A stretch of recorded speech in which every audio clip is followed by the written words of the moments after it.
Olá galera, vamos mais uma aula aqui do canal Professor Alisson Santos sobre teoria econômica. Vamos falar hoje sobre a nova economia institucional, ou como ela é mais conhecida, a NEI.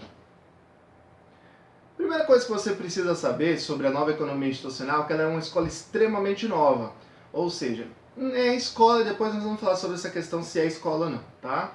Mas as teorias da NEI, ela surgiu no século passado, então ela é bem recente, no finalzinho do século passado, na verdade. E a NEI, ela ainda não é considerada uma escola por muitos, porque, segundo alguns, a teoria da NEI ainda não conseguiu se desenvolver ao ponto de ser autoexplicativa, ela possui algumas falhas, e essas falhas e as questões positivas dessa escola que nós vamos analisar agora. Vamos lá. Olha só, para os economistas da nova economia institucional, acompanha comigo aqui embaixo, galera. A NEI, as instituições são essenciais para o crescimento e desenvolvimento econômico. Esse é o grande diferencial da nova economia institucional. Gravem essas palavras, pessoal. Fortalecimento das instituições. Isso é o principal, o básico e o mais avançado, segundo todo discípulo da nova economia institucional, todo economista dessa escola, para que o país possa se crescer e desenvolver. Douglas North, que é um dos principais economistas da nova economia institucional, ganhou inclusive o prêmio Nobel através dessas teorias. Ele vai dizer que o grande diferencial dos Estados Unidos, mesmo lá na época da expansão para o oeste, né, na época dos Estados Unidos estar se expandindo, você tinha ali naquela região uma palavra muito forte entre as pessoas, uma confiança muito forte. Então ele já vai dizendo que as instituições norte-americanas, elas começam a se fortalecer mesmo no momento de criação, quando os Estados Unidos ainda estava lá no seu processo de expansão, no seu processo de formação. Então, para Douglas North, o principal requisito para o crescimento econômico e desenvolvimento de um país, de uma localidade, é as instituições. Agora, o que são as instituições, tá? Segundo essa escola, instituições são as regras, normas e princípios, tá, de um país. Isso nós estamos falando aqui, pode ser da instituição judicial, você pode estar falando da instituição econômica, das instituições políticas. Então olha só que interessante, segundo a NEI, se você tem, por exemplo, partidos políticos com alto nível de corrupção, você tem ali um pré-requisito para ter uma economia com problema. Então a política, a sociedade, o judiciário, o legislativo, todos eles influenciam na economia. Se vai influenciar positivamente, caso essas instituições sejam fortes, tenham regras e essas regras sejam simples e cumpridas, tá? Isso é o principal. As regras elas têm que ser de fácil entendimento, tá? Elas têm que ser simples, elas não podem ficar mudando constantemente, pois isso cria uma insegurança para a economia, e essas regras elas têm que ser aplicadas a todos de forma igual. Isso garante com que um país tenha previsibilidade e diminua assim os custos de transações. O que são custos de transações? Já pensou, por exemplo, você vai fazer um financiamento, tá? Aí o que você precisa fazer? Você precisa assinar um contrato com o banco, levar uma série de documentos. Dependendo do negócio que você vai fazer, você precisa ir no cartório, reconhecer firma, autenticar, ou seja, há uma série de burocracias que existem, por exemplo, principalmente no Brasil, que elas existem por quê? Porque não há confiança entre os agentes econômicos. Isso na análise da NEI, tá, gente? Sempre eu vou dizendo aqui, nas escolas econômicas, conforme tal escola ou conforme tal pensador. Se eu for falar a minha opinião, eu digo claramente para vocês, olha, essa é a opinião do professor Wallace.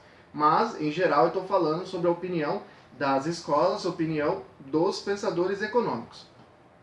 Se você tiver, por exemplo, um judiciário imparcial, um judiciário fraco, isso também impacta negativamente na economia de um país, porque cria uma insegurança. Então, os fatores econômicos, sociais, jurídicos, eles estão todos entrelaçados e relacionados entre si, segundo a NEI, porque uma afeta a outra. Tá? Uma área afeta a outra área pela questão da segurança das instituições. Então vamos lá. Instituições são as regras, tá? São as leis e princípios de um país. Pode ser em qualquer área. Essas instituições precisam ser fortes para o país crescer e se desenvolver.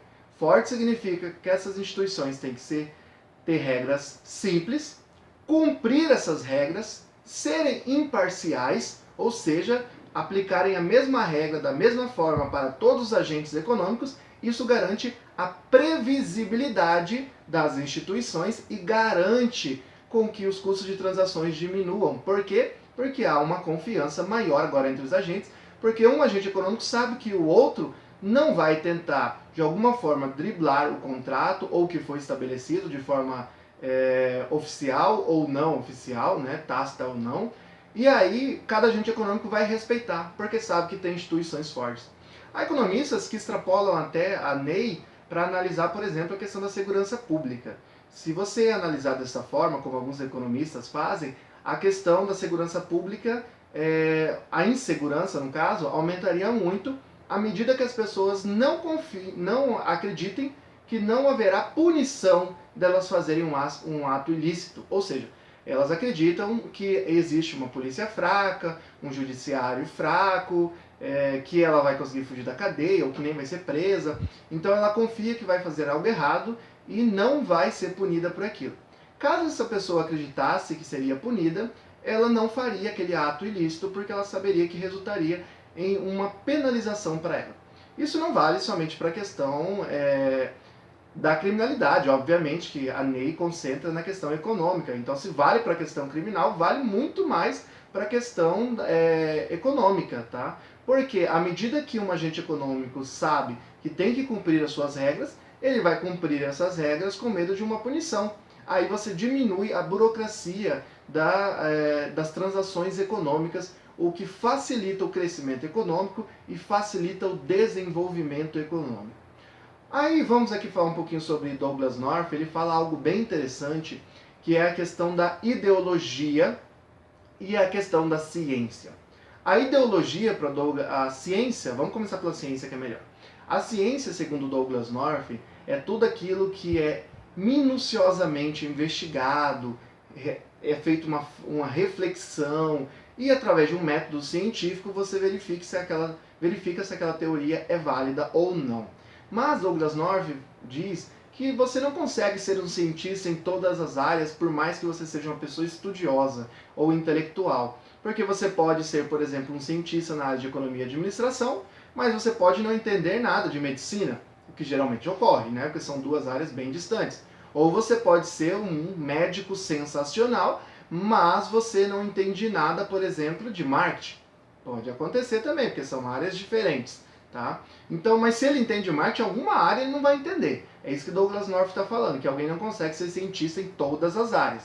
E aí na área que você não é um cientista, ou seja, você não busca um conhecimento através de um estudo minucioso, de métodos científicos, para comprovar ou não as suas teorias, você tem uma ideologia.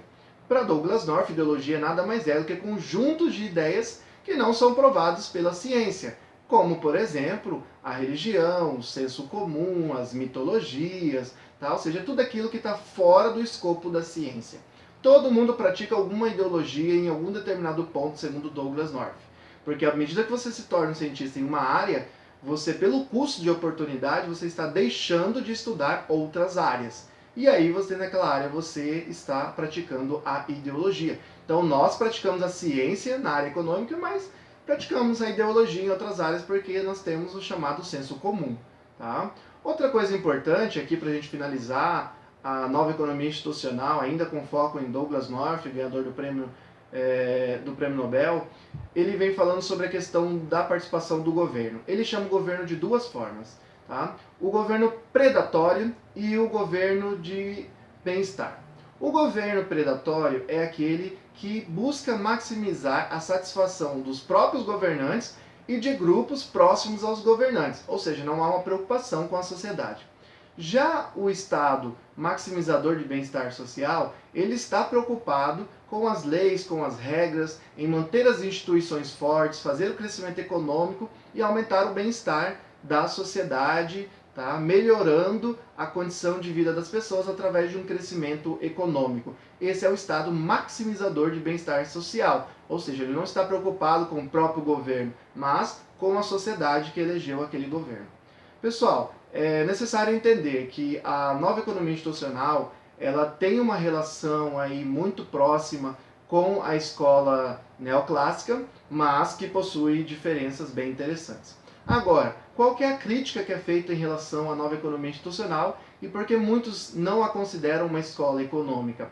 Há vários debates, até mesmo no próprio YouTube, sobre essa questão, onde outros economistas criticam que para a economia crescer, segundo os novos economistas institucionais, é preciso que haja instituições fortes, previsíveis, que apliquem as mesmas regras para todos os agentes econômicos e que essas instituições, então, têm que ser sólidas, maximizadoras de bem-estar social. Agora, como essas instituições chegam a esse nível? Essa é a grande questão. Se você gostou da nova escola institucional, você já precisa saber que esse é o ponto de vácuo, ou seja, o ponto onde não foi dada uma resposta ainda pelos economistas dessa escola. Então é uma área interessante a você estudar, para você estudar. O que torna uma instituição forte, sólida, capaz de garantir previsibilidade e imparcialidade para todos os agentes econômicos? Bom, essa é a pergunta que eu deixo para vocês. Debatam aqui embaixo, falem o que vocês acham das instituições brasileiras. Elas são sólidas, não são? As regras são simples? São complicadas? Mudam a todo momento? São corruptas? Não são corruptas? São predatórias ou maximizadoras de bem-estar social? Deixem nos comentários. Qualquer dúvida, coloquem nos comentários. Eu respondo vocês. Podem me seguir também no Facebook, tá? O Alisson Santos. Eu posto também bastante coisa sobre economia. E lá eu posso tirar dúvida de vocês também. Não esqueçam, curtam o vídeo, se inscrevam, compartilhem com os colegas de vocês que fazem a disciplina de economia ou que está fazendo evolução do pensamento econômico no próprio curso de economia.